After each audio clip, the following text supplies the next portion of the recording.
Tepat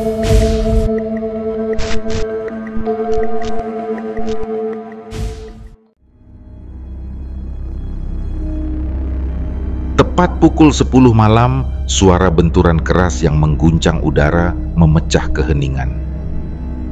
Bunyi itu diikuti dengan ledakan yang menyerupai pecahnya ban kendaraan, menggema di antara dinding-dinding bangunan di sekitar perempatan jalan yang biasanya ramai dilalui kendaraan. Tak hanya suara benturan yang terdengar, jeritan dan teriakan histeris pun memecah suasana, berasal dari pengendara yang menjadi saksi peristiwa tragis itu. Dalam hitungan detik, warga setempat dan pengendara yang kebetulan melintas segera berkerumun di lokasi kecelakaan, berusaha memberikan pertolongan kepada korban.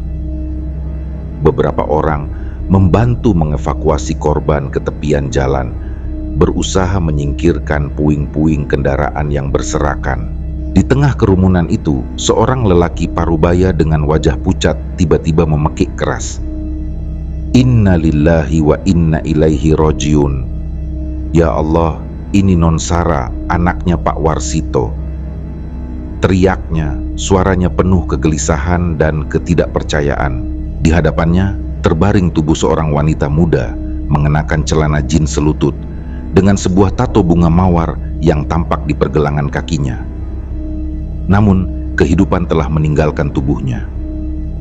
Kepalanya pecah, terhantam keras ke aspal, sementara sebuah motor sport berwarna hijau yang berlumuran darah tergeletak di samping jasadnya. Di sisi lain jalan, di atas trotoar, beberapa orang berkumpul mengelilingi seorang pemuda yang juga terluka parah. Wajahnya berlumur darah dan rintihan kesakitan keluar dari bibirnya yang gemetar. Seorang warga berlari membawa sebotol air mineral dan menyodorkannya kepada pemuda itu, berharap memberikan sedikit kelegaan di tengah situasi yang mencekam.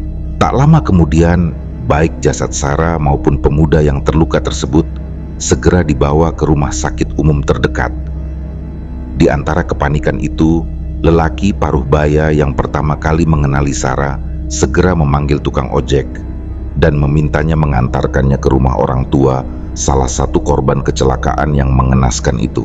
Setibanya di sebuah rumah besar dengan pagar teralis yang menjulang tinggi, lelaki itu mengetuk pagar dengan tergesa-gesa, tanpa jeda, seakan waktu tak boleh berlalu sedetik pun tanpa memberi kabar buruk ini.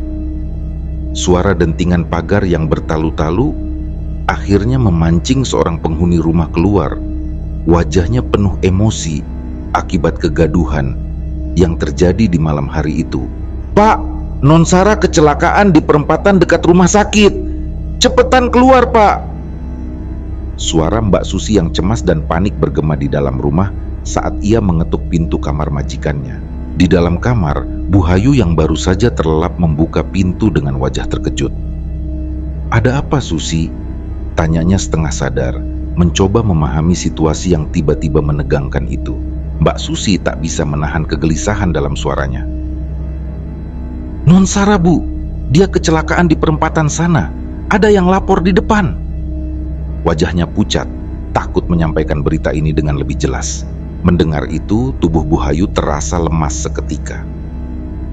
Kabar ini seperti badai yang datang tanpa peringatan.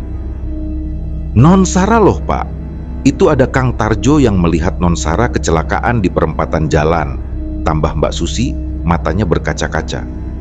Meski Kang Tarjo sudah memberitahukan bahwa Sarah telah meninggal di tempat, Mbak Susi tak berani menyampaikan kabar itu langsung kepada majikannya. Ia tahu, kabar tersebut bisa menghancurkan hati kedua orang tua itu dalam sekejap. Belum sempat Pak Warsito keluar dari kamar, HP-nya yang tergeletak di atas tempat tidur tiba-tiba berdering, memecah suasana yang semakin mencekam. Ia berlari meraih telepon itu dan melihat panggilan masuk dari nomor anaknya Sarah. Namun, yang terdengar di ujung telepon bukan suara putrinya. Selamat malam, Pak. Benar ini dengan orang tua saudari Sarah? Suara seorang lelaki asing terdengar dari seberang, membuat hati Pak Warsito tenggelam dalam firasat buruk yang semakin menguat. Iya, Pak. Saya bapaknya Sarah. Ada apa dengan putri saya? Suaranya bergetar. Rasa cemas semakin mencengkeramnya. Putri Bapak mengalami kecelakaan dan sekarang berada di rumah sakit, Pak. Kami mohon Bapak segera datang ke rumah sakit umum. Kami tunggu kehadiran Bapak sekarang juga. Terima kasih, selamat malam, Pak. Ujar suara itu dingin, tanpa jeda, sebelum telepon ditutup begitu saja. Tanpa membuang waktu, Pak Warsito dan Bu Hayu segera bergegas menuju mobil. Jarak rumah sakit tidak terlalu jauh, namun perjalanan malam itu terasa panjang. Setibanya di rumah sakit, mereka langsung menuju ruang resepsionis, berharap mendapat kabar baik. Tapi, harapan mereka pupus saat dua polisi menghampiri dan mengarahkan mereka untuk duduk di ruang tunggu. Dengan wajah tanpa ekspresi, kedua polisi itu memberikan kabar yang paling ditakutkan oleh setiap orang tua. Sarah telah meninggal dunia. Tubuhnya kini berada di kamar mayat. Begitu mendengar kabar itu, Bu Hayu menjerit histeris sebelum akhirnya pingsan di pelukan suaminya. Sementara Pak Warsito dengan wajah yang pucat pasi hanya bisa terduduk lemas. Dunia seakan berhenti berputar. Putri tercintanya telah tiada. Perasaan hancur menguasai hati dan pikirannya. Keesokan harinya, suasana duka menyelimuti lingkungan perumahan tempat tinggal keluarga Pak Warsito. Pengeras suara dari masjid setempat memecah keheningan pagi, mengabarkan berita duka meninggalnya Sarah, putri dari keluarga terpandang itu. Warga sekitar yang mendengar berita tersebut langsung bergerak, mengunjungi rumah besar Pak Warsito, menyampaikan bela sungkawa sekaligus membantu persiapan pemakaman. Meski jasad Sarah belum dibawa pulang dari rumah sakit, rumah besar itu sudah dipenuhi oleh kerabat dekat dan warga yang datang untuk berbagi kesedihan. Mereka memahami bahwa kesedihan orang tua yang kehilangan anak akan terasa begitu mendalam, sehingga mereka berusaha memberikan dukungan sebisa mungkin. Di rumah sakit, Pak Warsito yang tak henti-hentinya merasa terpukul berusaha tegar. Tubuhnya terasa seolah dipaksa bertahan menghadapi kenyataan pahit yang terjadi. Ia berdiri di samping jasad Sarah, matanya nanar menatap tubuh putrinya yang terbaring tak bernyawa. Luka parah di kepala Sarah membuat pemandangan itu sulit diterima oleh Pak Warsito. Ia tertegun, merasakan hati dan pikirannya bergejolak dalam kepedihan yang tak terlukiskan. Namun, meskipun hatinya menjerit, ia tahu bahwa dirinya harus menguatkan diri demi menjalankan kewajiban sebagai ayah dalam situasi yang paling memilukan ini. Tak lama setelah itu, Risa dan Rido, kedua kakak Sarah, tiba di rumah sakit. Keduanya tak kalah terpukul. Risa terlihat sesekali mengusap air mata, sementara Rido dengan sorot mata yang tajam namun penuh kepedihan mendekati ayahnya. "Pak, aku yakin Sarah meninggal karena jadi tumbal pesugihan," ucap Rido dengan suara yang tercekik emosi. Wajahnya tampak serius, menatap langsung ke mata ayahnya, mencari kepastian dari dugaan yang mengguncang pikirannya. "Lihat saja kondisinya, Pak. Apalagi di bulan Maulud seperti ini. Semua ini jelas menandakan bahwa Sarah jadi korban tumbal." Pak Warsito yang sebenarnya juga dilanda kebingungan serupa hanya mengangguk perlahan. "Bapak juga berpikir begitu," jawabnya dengan suara serak. "Tapi siapa yang sudah menaruh sesaji di perempatan itu?" Pertanyaan itu meninggalkan beban yang semakin menekan suasana. Rido terdiam sejenak, mencoba mencari jawaban yang lebih pasti. "Kita mungkin tidak tahu siapa yang menaruh sesaji itu, Pak. Tapi mereka sama seperti kita," jawabnya. Suara Rido makin lirih, menandakan betapa berat beban yang ia rasakan. "Lebih baik kita segera pulangkan Sarah dan menguburkannya dengan tenang." Kata-kata Rido menyisakan perasaan getir di hati Pak Warsito. Dalam benaknya, bayangan tentang pesugihan yang ia jalani selama ini semakin menghantui. Ia tak bisa menolak kenyataan bahwa dirinya sendiri juga telah terlibat dalam praktek mengerikan itu. Setiap malam satu suro, ia memberikan tumbal dengan cara yang tak berbeda jauh. Menaruh sesaji di perempatan jalan atau tikungan tajam. Ia sadar, pengendara bernasib sial yang tak berhati-hati kerap menjadi korban dalam ritual kejamnya. Namun, kali ini kenyataan yang menghantam dirinya terasa jauh lebih pahit. Sarah, putri kesayangannya, kini menjadi korban tumbal orang lain. Kedatangan jenazah Sarah di rumah disambut oleh isak tangis warga dan keluarga. Seluruh tetangga mengenang Sarah sebagai sosok yang hangat dan baik hati. Meskipun berasal dari keluarga kaya, Sarah selalu ramah pada siapa saja, bahkan lebih dermawan dibandingkan kedua kakaknya. Sementara gaya hidupnya yang terlihat urakan dengan tato di kaki dan tangannya tidak mengubah kenyataan bahwa ia disukai oleh banyak orang. Kehilangan Sarah terasa sangat menyakitkan bagi mereka yang mengenalnya. Bu Hayu, meski semalam harus dirawat di rumah sakit akibat pingsan, bersikeras untuk pulang demi mengurus pemakaman putrinya. Namun, kesedihan yang tak tertahankan membuatnya beberapa kali pingsan lagi saat melihat jenazah putrinya. Di pemakaman, suasana semakin tegang. Ketika prosesi hampir selesai, Pak Warsito melakukan sesuatu yang mengejutkan. Dengan langkah mantap, ia turun ke dalam liang lahat, seolah tak peduli pada pandangan heran dari para pelayat. Di sana, ia terlihat melakukan sesuatu yang tak biasa. Tali kafan yang membungkus tubuh Sarah ia longgarkan, dan ia menaruh sesuatu di dalam kafan putrinya sebelum mengelus jasad tersebut dengan penuh perasaan. Dengan suara yang lirih, Pak Warsito berkata, "Ini anakku. Aku tidak rela anakku menjadi tumbal pesugihan sesamaku. Jangan bawa anakku ke alammu. Mintalah ganti. Aku tak peduli dengan urusan orang lain. Yang jelas, anakku adalah milikku." Setelah prosesi itu selesai, tubuh Sarah ditimbun oleh tukang gali kubur, dan sebuah nisan dari kayu bertuliskan Sarah bin Warsito ditancapkan di atas makamnya. Namun, kejadian di liang lahat tadi tidak luput dari perhatian Rido. Saat mereka sudah kembali ke rumah, Rido mendekati ayahnya, bertanya dengan suara pelan namun penuh rasa ingin tahu, "Apa yang Bapak taruh di dalam kuburan Sarah tadi, Pak?" Dengan tatapan kosong namun suaranya tenang, Pak Warsito menjawab, "Bapak tuang minyak dalam mulut Sarah. Bapak tak izinkan Sarah jadi tumbal orang lain." Rido terdiam sejenak, dahi berkerut berusaha mencerna jawaban ayahnya. "Apa minyak itu ada efeknya, Pak?" Tanyanya dengan penuh rasa penasaran. "Tentu saja ada," balas Pak Warsito dengan keyakinan. "Kita lihat saja nanti. Apakah ada berita kebakaran hebat?" ucapnya, matanya menatap Rido tajam, meninggalkan teka-teki yang semakin dalam di benak anaknya.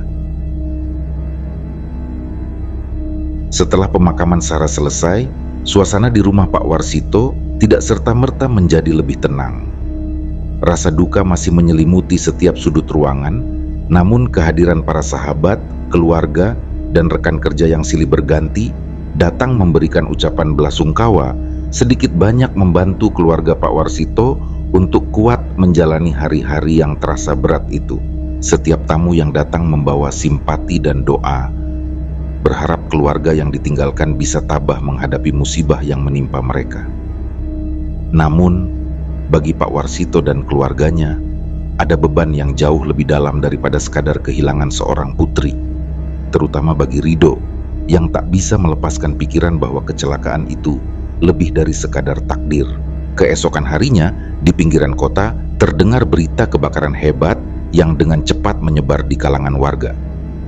Di persimpangan dekat pasar, sebuah warung bakso yang terkenal akan kelezatannya tiba-tiba dilanda kebakaran besar. Warung bakso itu, yang biasanya dipenuhi pelanggan, hari itu begitu ramai ketika tiba-tiba kompor gas di dapur meledak. Ledakan itu membuat api berkobar dengan cepat, melalap sebagian besar bangunan. Para pengunjung yang panik segera berlarian menyelamatkan diri, sementara pemilik warung yang kebetulan sedang berada di dekat kompor mengalami luka bakar serius. Api merembet ke toko-toko di sebelahnya.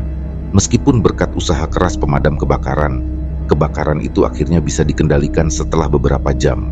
Warung bakso yang besar dan selalu dipadati pengunjung itu sekarang menyisakan puing-puing yang hangus. Semua meja yang biasa ditempati pelanggan kini hanya tumpukan arang yang berserakan. Bagi warga setempat, peristiwa ini menjadi perbincangan hangat, terutama karena pemilik warung bakso dikenal baik dan memiliki usaha yang sangat sukses. Di malam hari, saat berita tentang kebakaran itu disiarkan di televisi, Rido dan Pak Warsito sedang duduk di ruang keluarga. Tatapan mereka terpaku pada layar TV, memperhatikan liputan kebakaran tersebut. Wajah Rido menunjukkan ekspresi penuh tanda tanya, seolah ada sesuatu yang tidak terungkap secara jelas dalam pikirannya. Matanya mengerut, memandang layar televisi dengan penuh kecurigaan. Jangan-jangan pemilik warung itu yang menaruh sesaji di perempatan jalan, Pak. Itu yang membuat Sarah celaka, kan? Tanya Rido perlahan, suaranya bergetar dengan rasa marah yang terpendam. Pak Warsito tidak langsung merespons. Tatapannya tetap tertuju pada layar televisi, namun dalam benaknya berbagai spekulasi mulai bermunculan. Gumaman pelan keluar dari bibirnya, tapi tak jelas terdengar. Dalam hati, ia merasa semakin yakin bahwa kejadian ini adalah balasan atas apa yang telah menimpa Sarah. Rido yang tidak bisa menahan kemarahan bergumam dengan raut wajah penuh kebencian. Rasakan balasan kami, hanya pengabdi kelas rendah yang menjadikan adikku tumbal. Sekarang lihat akibatnya. Mati kalian. Tak lama kemudian, Risa yang juga mendengar berita tersebut dari ruang lain mendekat. Raut wajahnya penuh dengan keraguan. Pak, apa Bapak benar yakin kalau pemilik warung bakso itu orang yang sudah menaruh sesaji di perempatan? Tanyanya dengan suara lemah, seolah ingin memastikan apa yang ada dalam pikiran ayahnya. Pak Warsito menarik napas panjang, menghela berat sebelum menjawab. Mungkin. Bapak tidak bisa memastikan dia orangnya, tapi Bapak yakin siapapun yang menumbalkan Sarah, pasti usahanya akan mengalami kebakaran hebat. Bu Hayu yang sejak tadi hanya terdiam dalam kesedihannya, ikut angkat bicara dengan mata sembab yang menunjukkan betapa dalam duka yang dirasakannya. Bagaimana kalau kita salah orang, Pak? Bagaimana kalau ini hanya kebetulan? Tanyanya penuh kekhawatiran. Pak Warsito dengan raut wajah serius dan keyakinan yang teguh menjawab pelan. Itu risiko dalam lotre nyawa, Bu. Pastikan kalian memilih dengan hati-hati. Tak banyak yang melakukan seperti ini, kecuali orang-orang seperti Bapak atau mungkin Kang Darmaji. Tapi, satu hal yang Bapak pastikan, Bapak tidak akan membiarkan Sarah menjadi milik pesugihan orang lain. Bapak sudah melindungi sukmanya. Risa dan Rido terdiam. Keduanya larut dalam pikiran masing-masing. Ingatan tentang Sarah yang meninggal dengan tragis terus menghantui mereka. Setiap kali mengingat kepala Sarah yang pecah akibat kecelakaan itu, hati mereka serasa ditusuk. Teman lelaki Sarah yang berada di motor bersama adiknya memang terluka, tapi tidak separah Sarah. Ketidakadilan nasib ini semakin memperburuk suasana batin mereka. Hari-hari terus berlalu, namun kesedihan tetap menyelimuti rumah keluarga Pak Warsito. Hingga akhirnya 7 hari setelah kematian Sarah, rumah itu kembali ramai. Acara doa bersama diadakan untuk mendoakan arwah Sarah. Keluarga besar Pak Warsito, meskipun kaya raya, tetap menghormati adat istiadat setempat. Mereka mengundang para tetangga dan kerabat untuk ikut serta dalam acara doa yang berlangsung khidmat. Para tetangga yang sangat menghormati keluarga Pak Warsito datang berbondong-bondong. Sejak hari pertama hingga hari ke-7, rumah Pak Warsito tak pernah sepi dari tamu yang datang untuk berdoa dan berbelasungkawa. Setelah doa bersama selesai, para tamu kembali ke rumah masing-masing, membawa bingkisan dari keluarga Pak Warsito sebagai bentuk terima kasih atas kehadiran mereka. Meskipun doa telah dipanjatkan, rasa duka di hati Pak Warsito dan keluarganya tetap bertahan. Setelah berhari-hari diliputi rasa kehilangan yang mendalam, keluarga Pak Warsito masih belum bisa sepenuhnya menerima kenyataan tragis yang menimpa Sarah. Kepergian putri mereka yang mendadak menyisakan luka batin yang sulit sembuh. Setiap sudut rumah terasa hampa, bayang-bayang kenangan bersama Sarah masih membekas, menggema di tengah keheningan. Namun, tepat pada malam ke-7 sejak kematian Sarah, ketika waktu menunjukkan pukul 1 dini hari, suasana mulai berubah. Pak Warsito yang tidak bisa memejamkan mata, duduk seorang diri di ruang tengah rumahnya, Pikirannya penuh dengan pertanyaan yang tak terjawab. Di hadapannya, segelas kopi hitam yang sudah mendingin dan sebatang rokok yang asapnya mengepul di udara. Dengan tatapan kosong, ia menghisap rokok dalam-dalam, mencoba meredakan gejolak batin yang tak henti menghantuinya. Tiba-tiba, sekelebat bayangan melintas di luar jendela.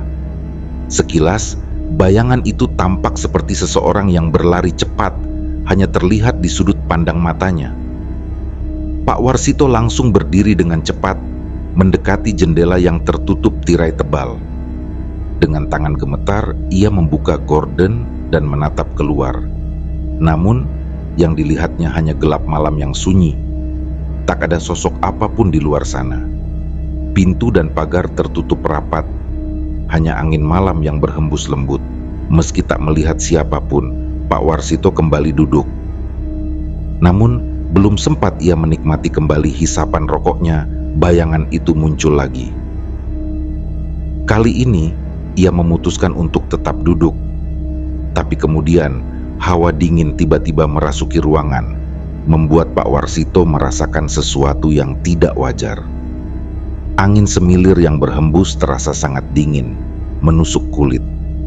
Tak lama setelah itu, terdengar suara rintihan samar dari arah kamar Sarah. Suara itu memanggil-manggil, lirih namun cukup jelas untuk membuat jantung Pak Warsito berdegup kencang. Tanpa pikir panjang, ia bergegas menuju kamar mendiang putrinya. Pintu kamar dibuka dengan pelan, namun yang terlihat hanyalah kamar yang hening. Foto Sarah yang tersenyum cerah di samping motor besar yang membawanya ke ajal masih tergantung di dinding. Pak Warsito terdiam sejenak, menatap foto itu dengan mata yang berkaca-kaca. Ingatan tentang putrinya kembali menyeruak, mengingatkan pada saat-saat bahagia yang kini hanya tinggal kenangan. Saat tangannya menyentuh lembut bingkai foto itu, tiba-tiba suara yang lebih jelas terdengar.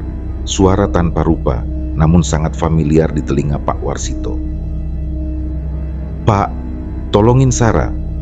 Tolong, balaskan dendam Sarah," ucap suara itu dengan lirih. Pak Warsito seketika yakin suara itu milik Sarah. Suara anak gadisnya yang kini berada di alam yang berbeda, meminta keadilan. Perasaan bersalah dan amarah berbaur dalam hatinya, membuatnya merasakan kemarahan yang tidak tertahankan. "Tenang, Bapak akan balaskan. Siapapun yang telah menumbalkanmu, dia juga harus mati," bisiknya dengan penuh tekad, matanya berkilat penuh amarah. Hari-hari terus berlalu, namun pikiran Pak Warsito tak pernah jauh dari janji balas dendam yang ia buat kepada Sarah. Hingga akhirnya, bulan Suro tiba, bulan yang menurut keyakinannya adalah saat yang paling tepat untuk melakukan ritual pesugihan. Di malam yang sunyi, Pak Warsito mengajak seluruh keluarganya, Rido, Risa, dan Bu Hayu, ke sebuah ruangan khusus yang terletak di dalam rumah. Ruangan itu tidak sembarang tempat. Ia telah lama menyiapkan ruangan tersebut untuk melakukan semedi dan ritual pesugihan, jauh dari pandangan dunia luar. Setiap benda di dalam ruangan itu memiliki makna. Setiap ritual yang dilakukan bukanlah ritual biasa. Di tengah ruangan yang gelap gulita, hanya diterangi oleh cahaya lilin yang berpendar lembut, mereka berkumpul mengelilingi sesajen yang telah disiapkan. Bunga 7 rupa, 7 jenis jajanan pasar, uang logam, dan ayam cemani, semuanya diletakkan dengan hati-hati di atas wadah dari anyaman bambu. Pak Warsito mulai memimpin ritual, mengucapkan doa dan mantra yang telah ia hafal selama bertahun-tahun. Ia mengambil segenggam bunga, mengangkatnya tinggi-tinggi sembari berdoa kepada kekuatan yang lebih besar dari dirinya. "Gusti Ratu, ambillah nyawa di tempat sesaji yang nanti aku letakkan," ucapnya dengan penuh keyakinan. Dalam hatinya, ia mengharapkan hanya satu hal, agar tumbal kali ini adalah orang yang telah menumbalkan Sarah. Ia sangat yakin bahwa pelaku tersebut adalah pemilik warung bakso yang terbakar tak lama setelah pemakaman Sarah. Dan kini, di bulan Suro, waktu yang tepat baginya untuk membalaskan dendam itu telah tiba. Ritual terus berlanjut, suasana semakin mencekam. Cahaya lilin yang temaram menambah kesan angker, sementara aroma kemenyan memenuhi udara, membaur dengan hawa mistis yang semakin kuat. Pak Warsito dengan sorot mata tajam meyakini bahwa kali ini dendamnya akan terbalaskan. Siapapun yang telah mengambil nyawa Sarah akan membayar mahal dengan nyawa mereka sendiri. Setelah ritual pesugihan yang dilakukan Pak Warsito bersama keluarganya, hari itu berubah menjadi penantian yang mencekam. Mereka semua berharap balasan bagi orang yang telah menumbalkan Sarah segera terjadi. Pagi yang tenang itu tak menunjukkan tanda-tanda keanehan. Hingga tiba sore hari ketika Susi, sang ART yang telah lama bekerja di rumah Pak Warsito, diberi tugas khusus. Tanpa banyak bicara, ia mengerti apa yang harus dilakukan. Meskipun Susi sudah lama mengetahui bahwa majikannya bersekutu dengan kekuatan gelap, ia merasa aman karena yakin bahwa keluarganya tidak akan dijadikan tumbal. Dengan penuh keyakinan, ia membantu Pak Warsito menuntaskan niat balas dendam yang telah lama disimpan. Saat matahari mulai terbenam, Susi melangkah ke warung bakso yang kini menjadi target mereka. Warung itu masih seperti biasanya, ramai dengan pelanggan yang datang silih berganti. Susi menyusup ke antara keramaian, memesan mie ayam bakso seperti pelanggan lainnya. Tak ada yang curiga, bahkan pemilik warung Pak Yahya tidak menyadari bahwa Susi adalah ART Pak Warsito. Setelah selesai makan, Susi mengamati sekeliling, menunggu saat yang tepat. Ketika suasana sedikit lengang dan pelanggan tidak terlalu banyak, ia segera melafalkan mantra yang diajarkan oleh Pak Warsito. Koin yang telah disihir itu pun jatuh ke lantai tanpa menimbulkan kecurigaan. Dengan tenang, Susi membayar dan meninggalkan warung itu tanpa menoleh kembali. Waktu terus berlalu dan malam hari pun tiba. Di saat yang tak terduga, kecelakaan tragis terjadi tepat di depan warung bakso tersebut. Pak Yahya yang baru saja keluar dari warung dengan niat menjemput anaknya menjadi korban. Sebuah mobil yang melaju dengan kecepatan tinggi menabrak motornya dengan keras, menyebabkan tubuh Pak Yahya terseret puluhan meter hingga ia tewas di tempat dengan luka yang mengerikan. Para pengunjung dan karyawan warung bakso histeris melihat peristiwa itu, apalagi mereka baru saja melihat senyuman terakhir Pak Yahya sebelum ia pergi, seolah tak ada firasat buruk yang akan terjadi. Kejadian itu membuat keluarga Pak Yahya terpukul hebat. Mereka tidak menyangka sosok yang selama ini menjadi tulang punggung keluarga harus pergi dengan cara yang begitu tragis. Sementara itu, di rumah Pak Warsito, berita tentang kematian Pak Yahya membawa rasa lega yang mendalam. Pak Warsito, Rido, dan anggota keluarganya merasa bahwa dendam mereka telah terbalaskan. "Rasakan, kau telah berani menumbalkan anakku, itulah balasannya," gumam Pak Warsito penuh kepuasan. Rido yang dari awal begitu penasaran akhirnya bertanya, "Pak, itu yang meninggal benar pemilik warung bakso yang dulu kebakaran?" Pak Warsito mengangguk sambil tersenyum sinis. "Iya, Bapak sangat yakin sejak Bapak menuangkan minyak di mulut adikmu, warung bakso itu terbakar. Sekarang itulah balasan untuknya. Sarah menjadi tumbal pesugihannya, dan sekarang mereka harus membayar." Bagi keluarga Pak Yahya, kepergian kepala keluarga itu membawa kehancuran yang tak terduga. Mereka tidak pernah mengetahui bahwa suami dan ayah yang mereka cintai ternyata telah bersekutu dengan kekuatan gelap, menjadikan orang lain, termasuk Sarah, sebagai tumbal. Istri Pak Yahya, Fitri, mencoba tegar menghadapi kenyataan pahit ini, namun kenyataan ekonomi menghantam keluarganya dengan cepat. Harta yang mereka kumpulkan selama ini lenyap seketika, dan usaha warung bakso yang dulu berkembang pesat kini perlahan sepi. Tidak sampai setahun sejak kematian Pak Yahya, warung itu terpaksa ditutup. Fitri dan anak-anaknya kini hidup dalam kemiskinan yang tak terduga, merasakan dampak dari keserakahan suami yang telah memperdagangkan nyawa demi kekayaan duniawi. Konon, kutukan pesugihan tidak hanya menghancurkan pelakunya, tapi juga menghisap rezeki keturunannya. Dan hal ini terbukti benar pada keluarga Pak Yahya. Anak-anaknya tumbuh dewasa dalam kesulitan yang terus menghantui. Rezeki mereka seolah tersedot oleh keserakahan ayah mereka yang telah menjual jiwa demi kekayaan sementara.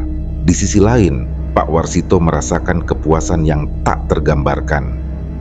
Ia berhasil membalaskan dendam atas kematian putrinya dengan cara yang menurutnya setimpal. Nyawa yang telah menumbalkan Sarakini telah menjadi tumbal bagi pesugihannya sendiri. Demikianlah kisah yang kami bawakan ini. Cerita ini dari seorang sahabat. Meskipun ini bukan kisah nyata, namun cerita ini menarik dan semoga dapat menghibur teman-teman semua. Baiklah, terima kasih juga untuk teman-teman yang telah mendengarkan cerita ini. Saya mohon maaf apabila ada kesalahan dalam perkataan ataupun pengucapan dalam menceritakan kisah ini. Sampai jumpa lagi di kisah kami berikutnya. Semoga sehat dan sukses selalu untuk kita semua.